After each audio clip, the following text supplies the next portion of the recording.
हम पढ़ रहे थे संकुल के स्थायित्व को प्रभावित करने वाले कारकों में दूसरा कारक लिगैंड की प्रकृति, जिसमें लिगैंड की प्रकृति में हमने कितने 7 पॉइंट कल पढ़ चुके हैं हम लोग। आज हम स्टार्ट करेंगे 8वां पॉइंट, लिगैंड की त्रिविम बाधा। लिगैंड की त्रिविम बाधा 8वां पॉइंट कौन सा है? लिगैंड की त्रिविम बाधा।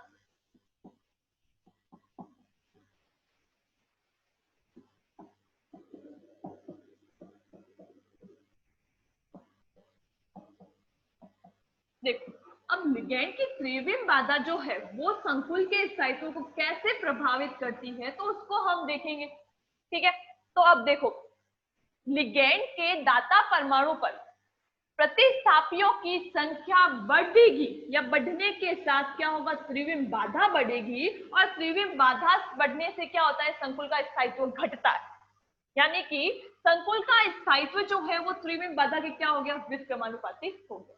ठीक है, क्या है कि जैसे जैसे लिगैंड के दाता परमाणु पर प्रतिस्थापियों की संख्या बढ़ती जाएगी या फिर प्रतिस्थापी आकार में जितना बड़ा होगा उतना ही क्या होगा? त्रिविम बाधा ज्यादा होगी, और त्रिविम बाधा ज्यादा होने से क्या होगा? संकुल का स्थायित्व क्या होगा? कम होगा। ठीक है, अब ये जो त्रिविम बाधा है, पहले कि लिगैंड के दाता परमाणु पर, लिगैंड के दाता परमाणु पर प्रतिस्थापियों की संख्या बढ़ने के साथ, प्रतिस्थापियों की संख्या बढ़ने के साथ क्या होगा?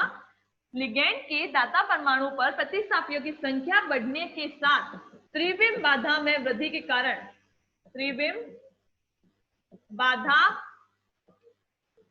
में वृद्धि के कारण, वृद्धि के कारण संकुल का स्थायित्व क्या होता है? घटता है। संकुल का स्थायित्व घटता है। ठीक है, अब देखो ये जो त्रिविम बाधा है, ये अब संकुल त्रिविम बाधा के कारण संकुल का स्थायित्व क्यों घटता है, इसका क्या कारण है, क्यों घटता है? ठीक है, तो उसको हम देखेंगे। अभी इसको हम क्या करेंगे? एग्जाम्पल के थ्रू समझते हैं। ठीक है, इसको हम क्या करेंगे? एग्जाम्पल के थ्रू समझेंगे। जैसे हमने एक एग्जाम्पल लिया ईएन का, एथिलीन डाइएमीन का क्या लिया? एग्जाम्पल लिया। तो एथिलीन डाइएमीन की क्या संरचना होती है? CH2 NH2 NH2। ठीक है, ये क्या करेंगे? ये दाता परमाणु है। ईएन में क्या है? दाता परमाणु नाइट्रोजन है। तो ये धातु धनायन के साथ क्या कर रहे हैं? दोनों ने उपसंयोजक बंध बनाया है, सहसंयोजक बंध बनाया है। ठीक है, तो अब देखो ये क्या है? नॉर्मल ईएन है, इसमें कोई प्रतिस्थापी नहीं जुड़ा हुआ है। अब तक इसमें कोई प्रतिस्थापी नहीं जुड़ा हुआ है। ठीक है, ये क्या है? ईएन है, एथिलीन डाइएमीन है। अब हम क्या करेंगे? ये जो दाता परमाणु है, जो ईएन लिगैंड है, उसमें दाता परमाणु कौन है? नाइट्रोजन है। अब हम क्या करेंगे? दोनों ही नाइट्रोजन दाता परमाणुओं पर हम क्या करेंगे? एक एक प्रतिस्थापी जोड़ देते हैं। तो चलो प्रतिस्थापी जोड़ दिया, CH2 N H N H, एक इधर CH3 जोड़ दिया, इस नाइट्रोजन दाता परमाणु को जोड़ दिया, और एक इधर CH3 जोड़ दिया। ठीक है, ठीक है, Mn प्लस दिख नहीं रहा है, ऊपर लिखती हूँ मैं।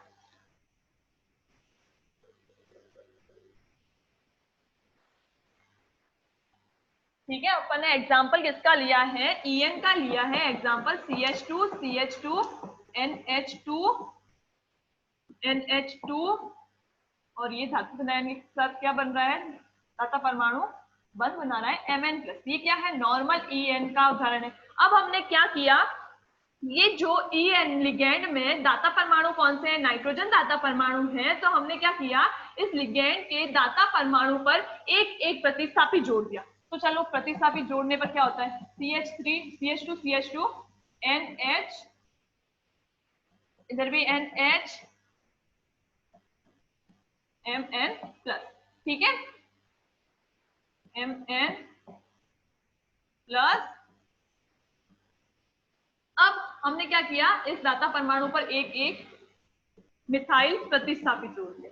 अब मिथाइल प्रतिस्थापी जोड़ने से क्या होगा, जैसे ही हमने इस नाइट्रोजन, दोनों ही नाइट्रोजन दाता परमाणु पर एक एक प्रतिस्थापी जोड़ा, तो क्या होगा, ये जो लिगेंड है उसके मध्य का रिक्त स्थान जो है वो क्या हो जाएगा, कम हो जाएगा। इस प्रतिस्थापी को जोड़ने से लिगेंड के मध्य का जो रिक्त स्थान है वो कम हो जाएगा। जैसे ही लिगेंड के मध्य का रिक्त स्थान कम होगा, ये क्या करेंगे, परमाणु जो है लिगेंड के, वो इनके बीच में क्या होगा, प्रतिकर्षण होगा। ये क्या होंगे, एक दूसरे को प्रतिकर्षित करेंगे, परमाणु जो है वो एक दूसरे को प्रतिकर्षित करेंगे। प्रतिकर्षित करने से क्या होगा, इन दोनों के बीच की दूरी क्या हो जाएगी, बढ़ जाएगी, और बंध क्या हो जाएगा, दुर्बल हो जाएगा। धातु धन आयन और दाता परमाणु के बीच में, या फिर यूं कह दे लिगेंड और धातु आयन के बीच का जो बंध है वो क्या हो जाएगा, दुर्बल हो जाएगा। दुर्बल हो जाने से ये संकुल क्या हो जाएगा, अस्थायी हो जाएगा। संकुल क्या हो जाएगा, अस्थायी हो गया। क्या किया देखो, जैसे ही हमने नाइट्रोजन दाता परमाणु पर एक एक इस लिगेंड के दाता परमाणु, जो EN लिगेंड है, इस लिगेंड के दाता परमाणु, दोनों ही दाता परमाणु, नाइट्रोजन दाता परमाणु पर हमने एक एक प्रतिस्थापी जोड़ा, तो प्रतिस्थापी जोड़ने से क्या होगा, जैसे ही प्रतिस्थापी जोड़ा जाता है, लिगेंड के मध्य का रिक्त स्थान क्या हो जाता है, कम हो जाता है। लिगेंड के मध्य का रिक्त स्थान जैसे ही कम होता है, उसके परमाणुओं के मध्य क्या हो जाएगा, प्रतिकर्षण हो जाएगा। प्रतिकर्षण होने से क्या हो जाएगा, इस धातु आयन और लिगेंड का जो ये बंध है ये क्या हो जाएगा, कमजोर हो जाएगा, यानी कि बंध लंबा हो जाएगा। ठीक है, जैसे अब ये नाइट्रोजन यहाँ चला गया, ये नाइट्रोजन यहाँ चला गया, अब ये बंध लंबा हो गया, तो बंध लंबा होएगा तो ये क्या होगा, जैसे जैसे बंध की लंबाई बढ़ेगी ये दुर्बल होता जाएगा। ये जो बंध है धातु आयन के साथ में बंध है, जैसे अब पास में है, छोटा बंध है, जितना छोटा बंध होगा उतना प्रबल होगा। ठीक है, अब बंध की लंबाई बढ़ गई तो ये बंध दुर्बल हो गया। बंध दुर्बल हो जाने से क्या होगा, इस संकुल का स्थायित्व जो है वो कम हो जाएगा, या संकुल कम स्थायी होगा। ठीक है, अब हमने क्या किया, इस दोनों ही नाइट्रोजन परमाणु पर एक एक और प्रतिस्थापी जोड़ दिया। एक एक क्या किया, एक एक और प्रतिस्थापी जोड़ दिया। CH2 CH2 N N CH3 CH3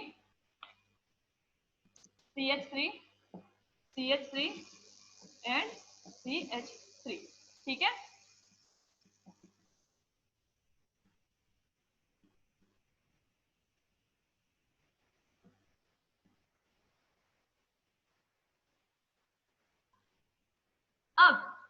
अब हमने एक एक और प्रतिस्थापी जोड़ दिया इस धातु परमाणु के ऊपर, तो अब क्या होगा, और रिक्त स्थान कम हो जाएगा।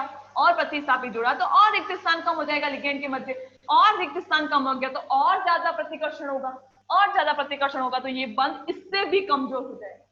तो ये संकुल क्या होगा, सबसे कम स्थायी होगा। ठीक है, अब यहाँ पे कोई प्रतिस्थापी नहीं है तो ये क्या है, स्थायी है। ये जो संकुल है धातु धन आयन के साथ में संकुल बना है, ये क्या है, स्थायी होगा। अब यहाँ पे हमने दाता परमाणु पर एक एक प्रतिस्थापी जोड़ दिया है, तो ये लिगेंड और आयन के बीच में, धातु आयन के बीच में बंध कमजोर हो जाने से या बंध दुर्बल हो जाने से ये संकुल अस्थायी हो जाएगा। और दो प्रतिस्थापी जोड़ दिए हैं तो ये बंध और दुर्बल हो जाएगा, लिगेंड और धातु आयन के बीच का बंध जो है वो और दुर्बल हो जाएगा। तो ये संकुल क्या होगा, सबसे कम स्थायी होगा। सबसे कम, इन तीनों में से सबसे कम स्थायी ये होगा। यानी कि प्रतिस्थापी लिगेंड के दाता परमाणु पर, लिगेंड के दाता परमाणु पर प्रतिस्थापियों की संख्या बढ़ने के साथ त्रिविम बाधा बढ़ती है। त्रिविम बाधा बढ़ने से क्या होगा, संकुल का स्थायित्व कम होगा। ठीक है, तो ये था त्रिविम फैक्टर, लिगेंड का त्रिविम फैक्टर। एक और एग्जांपल लेते हैं 8 हाइड्रोक्सी क्विनोलिन का। ठीक है, 8 हाइड्रोक्सी क्विनोलिन का एग्जांपल लेते हैं अपन।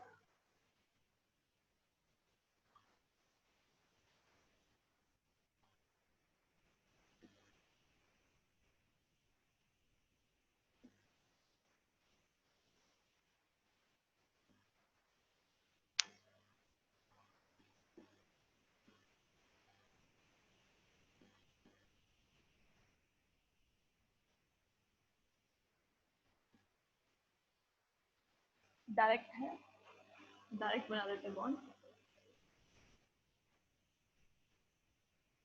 नाइट्रोजन, ये क्या है, 8 हाइड्रोक्सी क्विनोलिन, 1 2 3 4 5 6 7 8, 8 हाइड्रोक्सी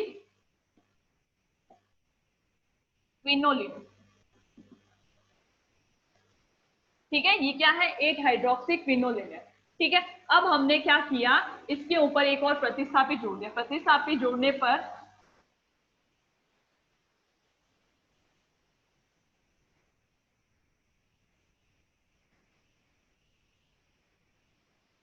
ठीक है, यहाँ पे 7th पोजीशन पे अपन ने क्या किया, CH3 ग्रुप जोड़ दिया यहाँ पे। ठीक है, यहाँ पे ऑक्सीजन तो है। ठीक है, तो ये क्या है, ऑक्सीजन पर क्या होगा, ऋणावेश होगा। ठीक है, ऑक्सीजन पर क्या होगा, ऋणावेश होगा। तो ये क्या है, ये है 1 2 3 4 5 6 7 7 मिथाइल 8 हाइड्रोक्सीक्विनोलिन। 7 मिथाइल 8 हाइड्रोक्सीक्विनोलिन।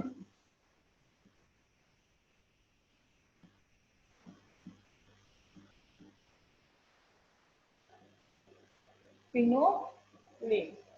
ठीक है, ये क्या है, 8 हाइड्रोक्सी क्विनोलिन है। अब इस पर क्या किया है अपन ने, प्रतिस्थापी जोड़ दिया है, तो ये ज्यादा स्थायी होगा इस प्रतिस्थापी की वजह से। इस प्रतिस्थापी की वजह से क्या होगा, इस प्रतिस्थापी जोड़ दिया है तो अब इसकी क्या होगी, त्रिविम बाधा बढ़ जाएगी। त्रिविम बाधा बढ़ने से ये क्या होगा, संकुल अस्थायी हो जाएगा। और यहाँ पे कोई प्रतिस्थापी नहीं है तो ये संकुल क्या है, ज्यादा स्थायी है। ठीक है, तो ये थी लिगैंड की त्रिविम बाधा। फिर अपने नेक्स्ट आता है पॉइंट,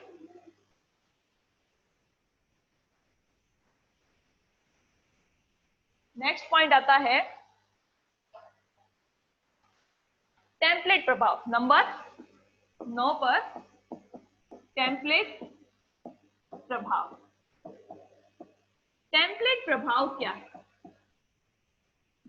क्या है टेम्पलेट प्रभाव, तो देखो, क्राउन ईथर धातु धनायन के साथ, क्राउन ईथर जो है वो धातु धनायन के साथ उसके आकार के अनुसार स्थायी संकुल बनाता है।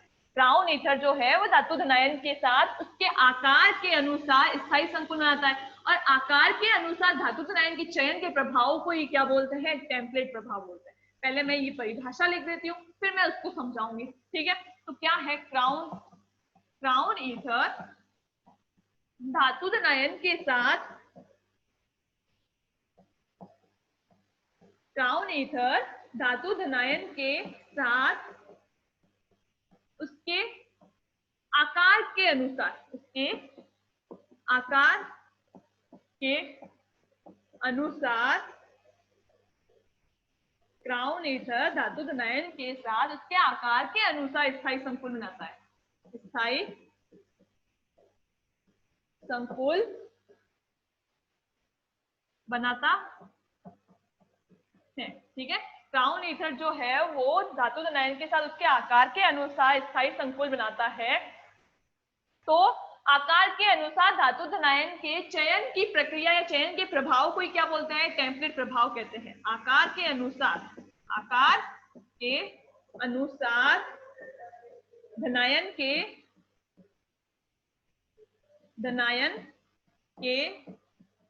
चयन के प्रभाव को, चयन के प्रभाव को क्या बोलते हैं, टेम्पलेट प्रभाव बोलते हैं।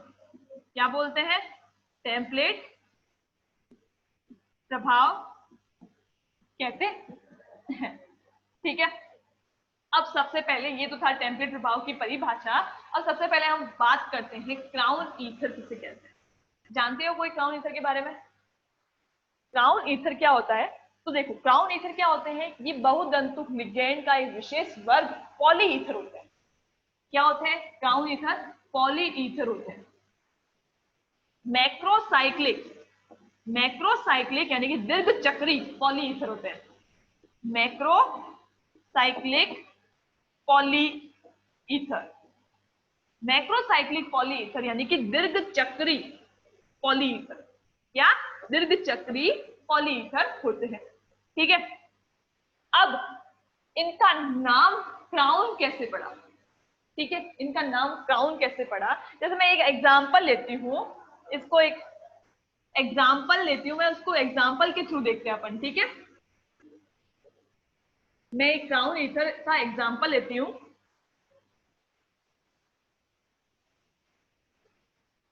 जैसे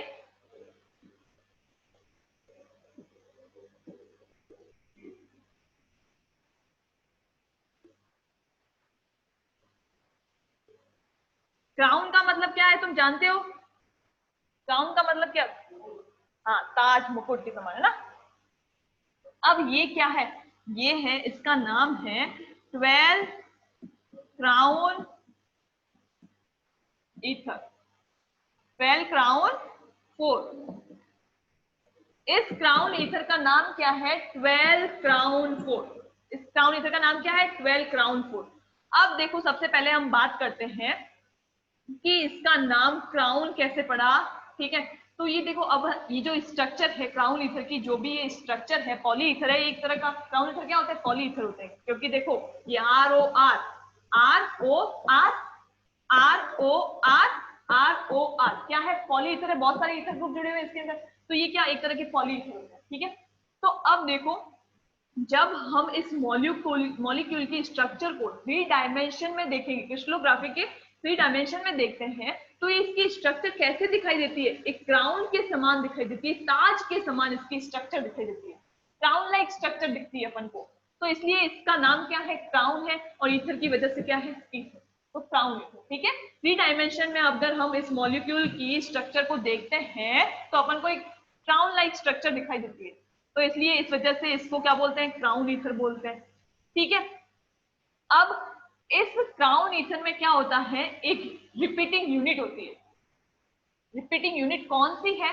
वो देखो, एथिलीन ग्लाइकोल।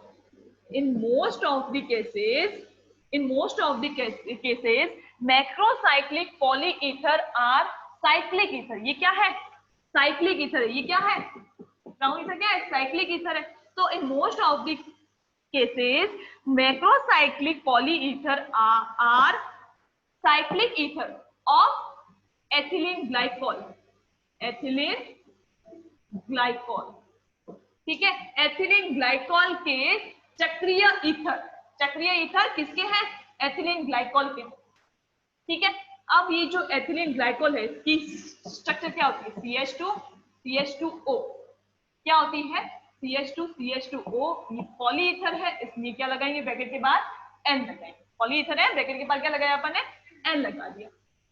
अब ये जो CH2 CH2O एथिलीन ग्लाइकॉल है, इस पूरे ही ईथर में इसकी क्या होगी? रिपीटेशन होगा। ये CH2 CH2O, CH2 CH2O, CH2 CH2O, CH2 CH2O। तो ये जो पूरा क्राउन ईथर बना है, वो कौन सी यूनिट के रिपीटेशन से बना है? एथिलीन ग्लाइकॉल CH2 CH2O के रिपीटेशन से बना है। ठीक है, तो ये तो है क्राउन ईथर के बारे में। ठीक है, ये क्या होते हैं? पॉली ईथर होते हैं, मैक्रोसाइक्लिक दीर्घ चक्री पॉली ईथर होते हैं। क्या होते हैं? मैक्रोसाइक्लिक पॉली ईथर होते हैं। ठीक है, जिसमें क्या होते हैं? ये क्या होते हैं? मैक्रोसाइक्लिक पॉली ईथर क्या होते हैं? साइक्लिक ईथर होते हैं, वलय ईथर होते हैं। साइक्लिक ईथर यानी कि वलय ईथर होते हैं किसके? एथिलीन ग्लाइकॉल के। ये क्या होते हैं? वलय ईथर होते हैं। एथिलीन ग्लाइकॉल के वलय ईथर होते हैं। अब ये तो हो गया क्राउन ईथर के बारे में। अब देखो, इस जो स्ट्रक्चर है उसका मैंने नाम कैसे दिया है? ये 12 क्राउन 4 कैसे आया नाम? तो देखो, ये 12 क्या है? Total number of atoms. इस मॉलिक्यूल के अंदर कितने परमाणु है? टोटल नंबर ऑफ मॉलिक्यूल्स कितने हैं? तो देखो, 1 2 3 4 5 6 7 8। ठीक है, 8 तो क्या है? कार्बन परमाणु हो गए। ठीक है, अब पीछे 4 क्या है? ऑक्सीजन परमाणु है। तो टोटल नंबर ऑफ परमाणु कितने हो गए? 12। ठीक है, तो ये 12 क्या दर्शाता है? टोटल नंबर ऑफ परमाणु। अब क्राउन ईथर है, तो उस हिसाब से इसका नाम क्राउन। अब ये 4 क्या है? 4 किसको दर्शाता है? नंबर ऑफ ऑक्सीजन एटम्स को दर्शाता है।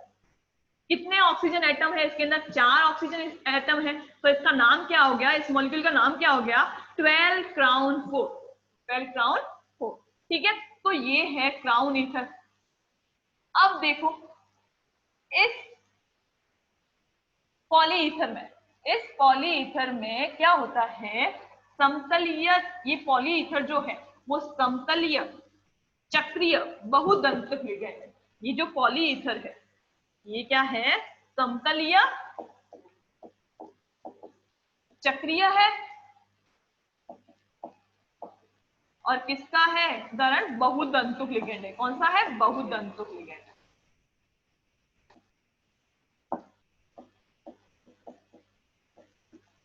यह पॉलीईथर समतलीय चक्रीय बहुतंतुक लिगेंड है, जिसमें क्या होता है, ऑक्सीजन परमाणुओं के बीच में, ये जो ऑक्सीजन, चारों ही ऑक्सीजन परमाणु है, उनके बीच में क्या होता है, कुछ रिक्त स्थान होता है, कुछ रिक्त स्थान होता है। अगर ये रिक्त स्थान ज्यादा है तो बड़े आकार का धनायन आकर इसके साथ संकुल बनाएगा। अगर ये रिक्त स्थान छोटा है तो छोटे आकार का धनायन आकर इसके साथ क्या बनाएगा, संकुल बनाएगा। ठीक है, तो इनके बीच में क्या होता है, रिक्त स्थान होता है, परमाणु, ऑक्सीजन परमाणुओं के मध्य कुछ रिक्त स्थान होता है, फिर उसी में ही क्या करता है, उसी आकार का धनायन समाकर इस रिक्त स्थान के आकार का ही धनायन जो है वो इसमें समाकर संकुल बनाएगा, स्थायी संकुल बनाता है। ठीक है, फिर धनायन का आकार अगर छोटा होगा, अगर हम इसके अंदर कोई भी धनायन आकार संकुल बना रहा है, उस धनायन का आकार अगर छोटा होगा, ठीक है, क्या धनायन का आकार छोटा है या Mn प्लस क्या है, बहुत ही छोटे आकार का है, तो ये बंध क्या होगा, लंबा होगा। बंध लंबा होने से क्या होगा, दुर्बल होता है। मैंने पहले भी बताया, बंध अगर लंबा है तो वो दुर्बल होगा। ठीक है, दुर्बल होगा तो वो क्या होगा, अस्थायी संकुल होगा। ठीक है, इस रिक्त स्थान के हिसाब से अगर बहुत ही छोटा धनायन है तो बंध लंबा होगा, बंध लंबा होने से संकुल अस्थायी होगा। अब अगर इस रिक्त स्थान के से काफी बड़ा धनायन आकर जुड़ गया, या काफी धनायन का आकार क्या है, काफी बड़ा है, तो वो इस रिक्त स्थान में फिट नहीं हो पाएगा। धनायन का आकार काफी बड़ा है और ये रिक्त स्थान क्या है, उससे छोटा है, तो वो धनायन क्या है, इस आकार में फिट नहीं हो पाएगा, तो भी क्या होगा, अस्थायी संकुल बनेगा। तो अपन को इस रिक्त स्थान के अनुसार धातु धनायन के चयन के प्रभाव को क्या बोलते हैं, टेम्पलेट प्रभाव बोलते हैं, है ना। पहले बताया था ना कि क्राउन ईथर धातु धनायन के आकार के अनुसार स्थायी संकुल बनाता है। ठीक है, ये क्या है, क्राउन ईथर है। अब वो इस क्राउन ईथर में जितना ऑक्सीजन परमाणुओं के मध्य रिक्त स्थान होगा, उसी के अनुसार ये क्या करेगा, धातु धनायन को समाएगा या धातु धनायन का चयन करेगा। इस प्रभाव को ही क्या कहते हैं, टेम्पलेट प्रभाव कहते हैं। ठीक है, इस प्रभाव को ही क्या बोलते हैं, टेम्पलेट प्रभाव कहते हैं। ठीक है, तो धनायन का आकार छोटा होने पर बंध लंबा और दुर्बल बनेगा, और बड़े आकार का धनायन है तो उस रिक्त स्थान में वो समा नहीं पाएगा, जिससे क्या होगा, अस्थायी संकुल बनेगा। अतः जो धातु धनायन के साथ में जो ये क्राउन ईथर संकुल बनाएगा, अतः धातु धनायन के साथ ये क्राउन ईथर जो संकुल बनाएगा, उन संकुलों में ऑक्सीजन, इन क्राउन ईथर क्या है, बहुतंतुक लिगेंड है, और बहुतंतुक लिगेंड में दाता परमाणु कौन है, ऑक्सीजन। ठीक है, तो इस प्रकार के संकुलों में ऑक्सीजन दाता परमाणु जो है, ऑक्सीजन दाता परमाणु जो है वो एक समतलीय वलय में धातु आयन को क्या करेंगे, जैसे ही धातु आयन इसके अंदर एक स्थान में प्रवेश किया, धातु आयन को ये क्या करेंगे, घेर लेंगे। क्या करेगा, ये चारों ऑक्सीजन परमाणु उस धातु आयन को घेर लेंगे। घेरने के बाद ये ऑक्सीजन तो इस धातु आयन को घेर लेंगे, और पीछे जो इस लिगेंड की संरचना बनी है, ये क्या करेगी, ये क्राउन के समान जुड़ा रहता है, धातु आयन के साथ में क्राउन के समान जुड़ा रहता है। ऑक्सीजन परमाणु जो है वो समतलीय वलय में धातु आयन को घेरते हैं, तथा लिगेंड का बाकी जो हिस्सा है, ये लिगेंड का बाकी जो हिस्सा है वो क्या करता है, क्राउन के समान, क्राउन के रूप में रहता है। अतः क्या होगा, ये वलय जो है, क्राउन ईथर की जो ये वलय है वो जितनी छोटी होगी, ऑक्सीजन परमाणुओं के मध्य का रिक्त स्थान भी क्या होगा, कम। जितना ये क्राउन वलय जो है वो जितनी छोटी होगी, ऑक्सीजन परमाणुओं के मध्य का रिक्त स्थान भी छोटा होगा। जितनी ये बड़ी होगी, ऑक्सीजन परमाणुओं के मध्य का रिक्त स्थान भी क्या होगा, बड़ा होगा, है ना।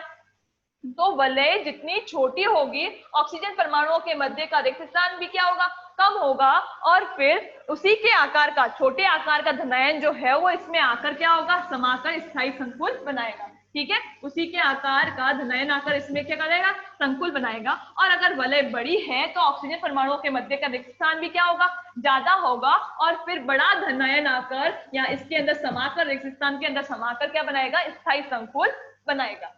ठीक है, तो इसी को ही क्या कहते हैं कि क्राउन ईथर द्वारा धातु धनायन के आकार के अनुसार चयन के प्रभाव को ही क्या बोलते हैं, टेम्पलेट प्रभाव कहते हैं।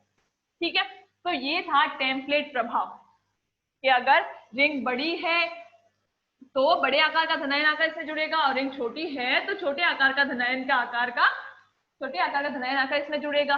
और अगर इसके अंदर एडजस्ट नहीं हो रहा है, अगर रिक्त स्थान से काफी छोटा है धनायन उसके अंदर, तो बंध दुर्बल बनेगा, जिस वजह से क्या होगा, संकुल अस्थायी होगा। और अगर धनायन रिक्त स्थान से काफी बड़ा है तो संकुल क्या होगा, सॉरी धनायन जो है वो इस रिक्त स्थान में क्या होगा, समा नहीं पाएगा और संकुल का निर्माण नहीं कर पाएगा, तो उस वजह से भी क्या होगा, संकुल अस्थायी होगा। तो इसके साथ क्राउन ईथर के साथ में एक जितना रिक्त स्थान होता है उसके अनुसार ही धातु आयन उसके साथ जुड़कर क्या बनाएगा, स्थायी संकुल बना पाता है। तो इसी को ही बोलते हैं टेम्पलेट प्रभाव कहते हैं। तो अब ये था टेम्पलेट प्रभाव। अब हम क्या करेंगे, क्राउन ईथर के, जैसे अब ये 12 क्राउन ईथर है, ठीक है, ये क्या है, छोटी वलय है, छोटी वलय है, तो अब ये क्या करेगा, छोटे आकार के धनायन, छोटी वलय है तो ऑक्सीजन परमाणुओं के मध्य का रिक्त स्थान भी क्या होगा, कम होगा। तो कम होने की वजह से ये क्या करेगा, छोटे आकार के धनायन को अपने अंदर समाने के बाद क्या बनाएगा, स्थायी संकुल बनाएगा। अब छोटे आकार का धनायन कौन सा है, लिथियम प्लस है, तो ये लिथियम प्लस के साथ में क्या बनाएगा, संकुल, स्थायी संकुल बनाता है। तो अब इसका नाम क्या हो गया, 12 क्राउन 4 लिथियम हो गया। क्या हो गया इसका नाम, 12 क्राउन 4 लिथियम। ठीक है, अब जितना ज्यादा बड़ी वलय होगी वो धातु धनायन का जो चयन होगा वो अलग अलग होगा। ये अब छोटी वलय है, ऑक्सीजन परमाणुओं के मध्य कम रिक्त स्थान है, तो ये किसके साथ बनाएगा, छोटे आकार के लिथियम के साथ, लिथियम प्लस आयन के साथ में क्या बनाएगा, संकुल बनाएगा। इसी तरह से हम एग्जांपल लेते हैं,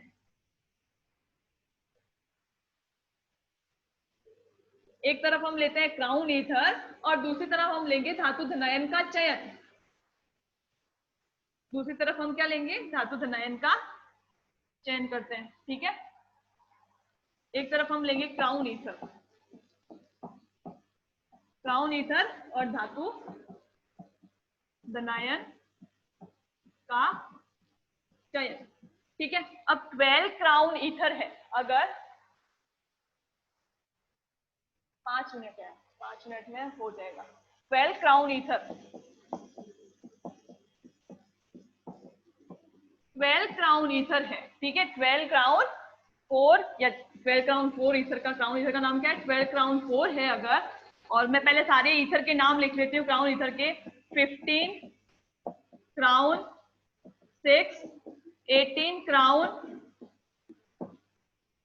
7, 18 क्राउन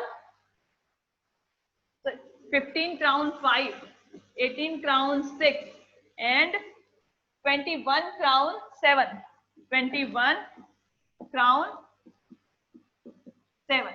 ठीक है, 12 क्राउन 4, 15 क्राउन 5, 18 क्राउन 6 और 21 क्राउन 7, ये क्या है, क्राउन ईथर के एग्जांपल्स है।